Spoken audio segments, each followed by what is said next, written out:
We are back.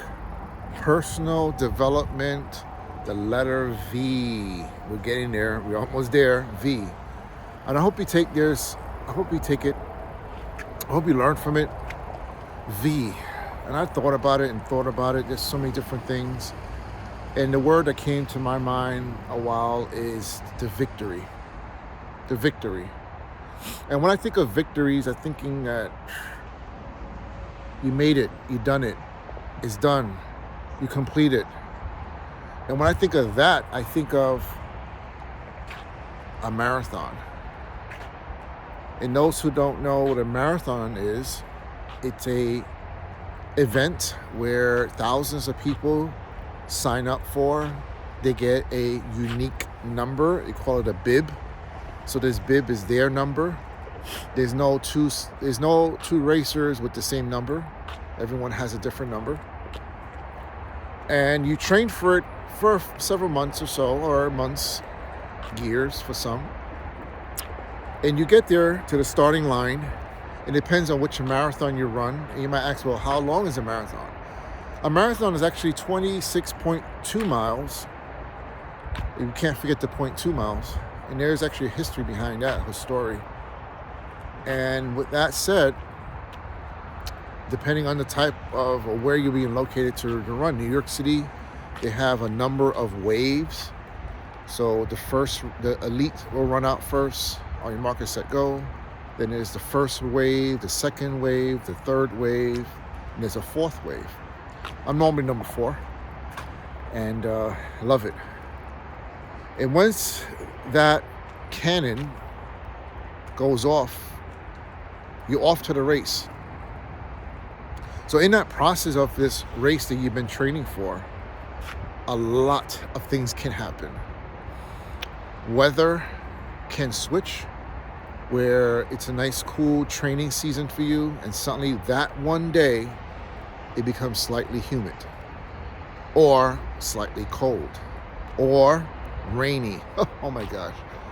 I did a marathon in Virginia, the Marine Corps marathon. It was pouring nonstop for 4 hours of the race. So, starting the race, you are pacing yourself.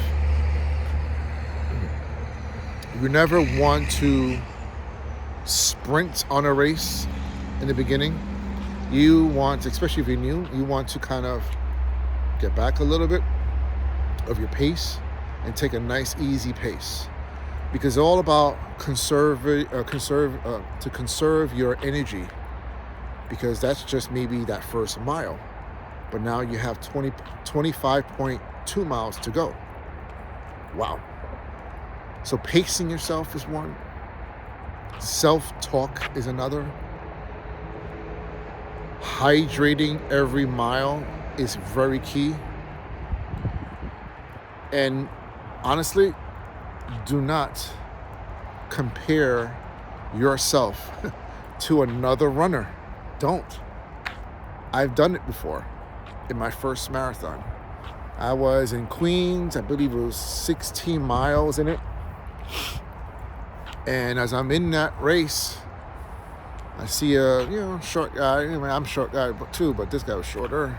I'm like, oh, I got this guy. And suddenly, he just took off, and I was like huffing and puffing more than ever. And then I said to myself, I have to run my own race. Lesson learned. I learned at that moment, do not compare myself to anybody else. Everyone trained differently. People had different mental training, physical training. I was just comparing myself to someone else in the race. And as I did that, I kept it moving. In that moment, I asked the question, why am I doing this? That was probably mile 20 in the Bronx. Why am I doing this? And if you have not run a marathon, it's very difficult for you to understand that. And for those who have ran a marathon, you know what I'm talking about. And and you're saying to yourself, and you're in pain, It depends on what you're wearing or what type of weather is like. You might even have a blister. You might even have, I could go on, of different things that can occur. So your body now goes through the pain. The mind is going through doubt. Why? And then in boxing, there's a thing called a second wind. And this second wind is like, it's something within you that you just kind of pushing yourself and you get it going.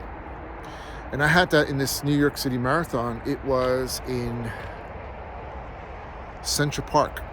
In Central Park, I'm like 23 miles in, and I'm like, man, let's get it going. We got to get this done. I can't just be here moping around. And I'm pushing myself, and I'm self-talking my butt off. I said, let's get the hell out of here. Let's do it. Then I have other people walking. I said, come on, let's go. Let's go. Let's go. And I'm pushing other people to do it. It was just amazing. Then I kept going again. I kept going again and kept moving and moving. And I see 26 miles. But it wasn't over. It was at 0.2 miles.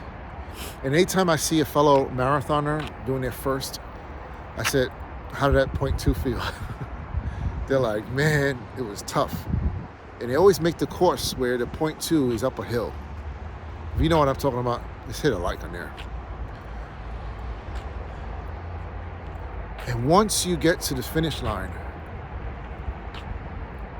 then you're like, I did it. I did it.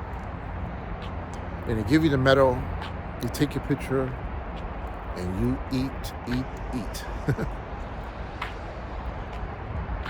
Then after that, that's the victory. You completed one thing. And that one thing was that marathon. Anyone can do it with the proper training, guidance. I can help you with that too, from my experience. And after that moment, he said, man, I'm crazy for doing this. Then I said to myself, what's next? Boom, next one. You sign up. Training, self-talk, preparation, eating. And that's life. That's goals. This will apply for anything else you do in life. Is to go out, get trained, get guided, read, study, move, make action, take it, run the race. Don't compare yourself with no one else and just get it done. You can either quit or you keep going. So that's today's word is victory, giving me my personal experience of a marathon, my first. And after each one of those, I've learned a lot. And some people just stress themselves out by the pace and all these other stuff. That's just them, and I respect that. But enjoy the race. Enjoy the process. Enjoy this process because there's nothing else like it. And every time I go home, I look to the left. When I walk through the door, it's my medal rack. I have different medals, and I have a rack. Very nice. So let's be victorious. Let's get the victories. Let's go to the process. Let's train. Let's get better and better every day. Because I want you to. I want you to grow. I want to grow. I want to help you and others to grow. So have a good one. Take care. Bye.